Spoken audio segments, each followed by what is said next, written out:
మేము ఇప్పుడు పరిటాల ఆంజనేయ స్వామి వారి గుడిలో ఉన్నాము. ఈ ఆంజనేయ స్వామి వారి గుడి 135 అడుగు ఆంజనేయ స్వామి వారి విగ్రహం 135 అడుగుల పొడవు ఉంటుందండి. ఇది ఉమ్మడి రాష్ట్రాల నుంచి సమానమైన దూరంలో ఉండడం వల్ల రెండు రాష్ట్రాల నుంచి ప్రజలు నిత్యం దీన్ని దర్శించుకోవడానికి వస్తుంటారండి.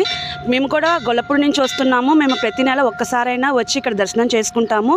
మేము ఇక్కడ దర్శనం చేసుకున్నాక మాకు అంతా శుభం కలుగుతుందని మేము నమ్ముతాము కనుక ఖచ్చితంగా ఒక్కసారైనా నెలలో వచ్చి దర్శనం చేసుకుంటాము. ఈ ఆలయ ప్రాశస్త్యం యొక్క ప్రాముఖ్యత మీకు ఐడియా ఉంది? ఇది ఇండియాలోనే one of the biggest statue అండి. సో ఇది ఎప్పటి నుంచో ఉంది. అండ్ స్వామివారి విగ్రహ మెటీరియల్ వల్ల ఏంటంటే ఎంత ఎండ ఉన్నా కానీ మనం అక్కడ చుట్టూతా ప్రదక్షిణ చేయగలుగుతాము. కొన్ని చోట్ల అయితే మనం నడవలేము ఎండకి, బట్ స్వామివారి దయ వల్ల ఏమో మరి మనం అక్కడ ఎంత ఎండ ఉన్నా కానీ దాన్ని ప్రదక్షిణ చేయగలుగుతామండి. నా పేరు అక్కల వరప్రసాద్ అండి. నేను కొండపల్లి, మాది స్వగ్రామం కొండపల్లి. ఈ 135 అడుగుల ఆంజనేయ స్వామి విగ్రహం ఈ దక్షిణ భారతదేశంలో మనకి ఎక్కడా లేదు. ఈయన యొక్క విశిష్టత చెప్పాలి అంటే నేను ఒక 20 సంవత్సరాలుగా ప్రతిదినం స్వామివారిని ప్రతిదినం వచ్చి దర్శించుకోవడం జరుగుతుంది.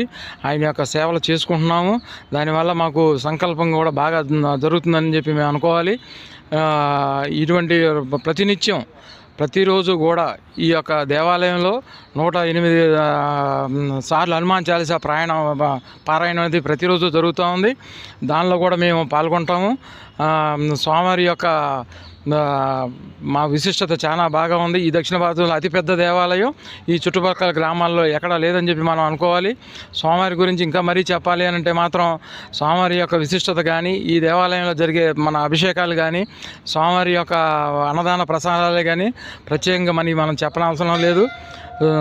స్వామివారి మాకు రోజు దర్శించుకోవడం వల్ల చాలా బాగా జరుగుతుందని చెప్పి మేము అనుకుంటున్నాం అన్నమాట.